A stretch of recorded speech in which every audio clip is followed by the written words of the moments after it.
करती हूँ आप सब खैरियत से होंगे। आज बन रहे हैं कच्चे कीमे के कबाब, बहुत ही मज़ेदार, नरम, मुलायम, जूसी। बनाना बेहद आसान है। इसे आप ट्राई कीजिए अपनी मनपसंद सॉस के साथ। इसके लिए हम सबसे पहले एक अदद मीडियम साइज़ की प्याज को चॉप कर रहे हैं चॉपर की मदद से। उसके साथ ही मैंने 2 अदद हैलोपिनोस डाली हैं जो कि बहुत ज़्यादा तेज़ नहीं होती। साथ ही मुट्ठी भर हरा धनिया जो कि डंडियों के साथ है, इसको अच्छी तरह से पहले चॉप कर लूँगी। ये देखिए कुछ इस तरह से बारीक सा हमें चॉप करना है। आप चाहें तो हाथ से भी कर सकते हैं ये काम। अब इसमें मैं डाल रही हूँ 1 पाउंड बीफ का कीमा। आप इसे बकरे के कीमे से भी बना सकते हैं और इसमें चर्बी शामिल है। तकरीबन ये 20% इसमें हमने फ़ैट लिया है।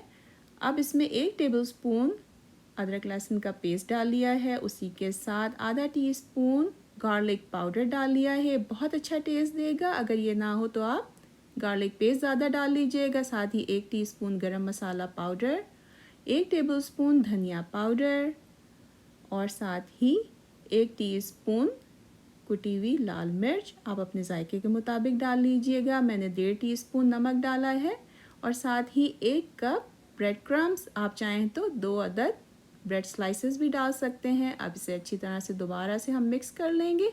ये देखिए इस तरह से बहुत ही अच्छा सा मिक्सचर बन गया है,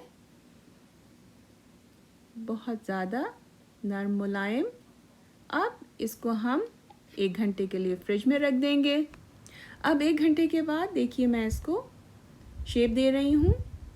तकरीबन मुट्ठी भर कीमा लिया है। हाथ पे पहले तेल या ऑयल लगा लीजिएगा और उसके बाद इस तरह से पैटीज़ बना लीजिएगा। बीच में से थोड़ा सा पतला ही रखिएगा क्योंकि जब आप इसे फ्राई करेंगे तो ये श्रिंक होंगे। अब यहाँ पे मैंने तेल गरम कर लिया है। लो टू मीडियम हीट पे इसे तलेंगे। शैलो फ्राई करेंगे 4 मिनट के लिए तकरीबन एक साइड से।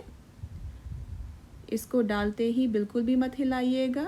जब थोड़ा सा ये शेप में आ जाए तो उसके बाद इसे पलटिएगा और आंच लो टू मीडियम ही रखिएगा।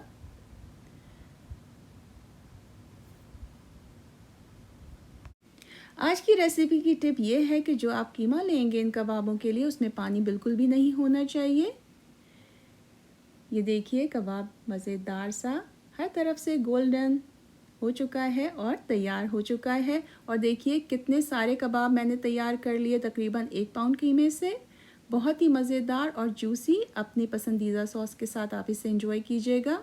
उम्मीद करती हूँ मेरी हर रेसिपी की तरह आप ये भी बहुत ज़्यादा पसंद करेंगे। आपकी सपोर्ट का हमेशा की तरह बहुत शुक्रिया। फिर आऊँगी एक और ज़बरदस्त सी रेसिपी के साथ। जब तक के लिए इजाज़त दीजिए। अल्लाह हाफ़िज़।